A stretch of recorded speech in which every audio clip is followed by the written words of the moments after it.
I am extremely honored to be recognized by the Chesterfield Education Foundation with this Bravo Award.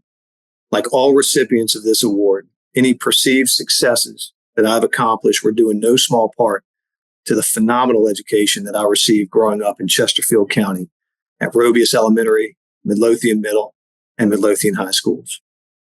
In 2015, I became the president and CEO of the Faison Center, a nonprofit organization where we serve children and adults of all ages all along the autism spectrum in our early education center, 2 schools, adult residential and day programs, and our behavioral health clinic. I'm the immediate past chair of the Council of Autism Service Providers, which is the leading national trade association for those who provide services to individuals on the spectrum. And just recently, I was appointed by Virginia's governor to the Autism Advisory Council. My career, however, did not always center around autism. After I graduated from the College of William & Mary with a degree in economics, I worked in Washington, D.C. a couple of years for a consulting firm. I returned to Williamsburg to receive my law degree from the Marshall Wythe School of Law. I moved back home and worked in the litigation section of 2 large law firms. Up to this point in my life, I was not involved in any way with anything even related to autism. About 5 years into my legal career, I volunteered my time to serve on the board of a local nonprofit that ran a school for children with disabilities.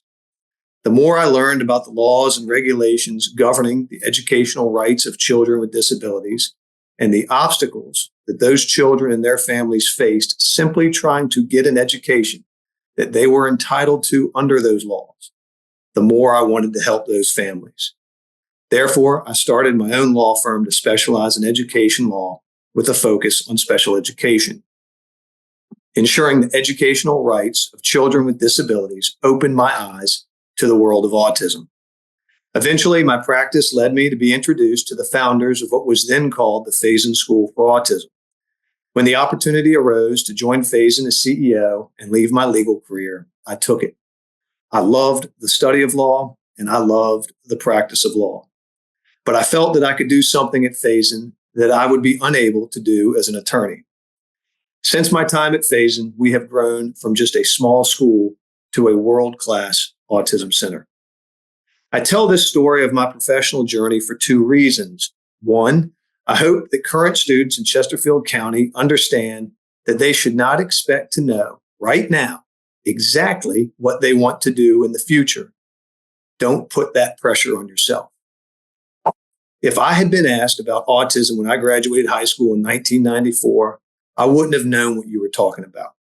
There was no way 30 years ago that I would have imagined that I would be where I am today doing what I am doing. To these students, I say, work hard. You are acquiring skills and building a foundation that will provide you with the opportunity to have choices in what you want to do after you graduate. Wherever you go and whatever you do, have a passion for it. Life is too short not to enjoy it, and be excited about the journey ahead of you. The second reason I tell my story is to say thank you to a person who has been by my side over these last 30 years, who, without question, has had a profound impact on my life. Dr. John Hagedorn. John was my high school English teacher at Midlothian, and as class president, I worked closely with him throughout my senior year since he was the senior class sponsor. In John's classroom, I learned how to think critically and how to write persuasively. As our class sponsor, he taught me the importance of inclusion, the value of listening versus speaking, and the power of humor. John's support and mentorship continued when I went to college and law school. It was great to have him celebrating with me at those graduations. As I pursued my career, John was there along the way. Every decision I made about my career was made with his input and advice. I walked in to Mr. Hagedorn's class all those years ago scared, like all of his students.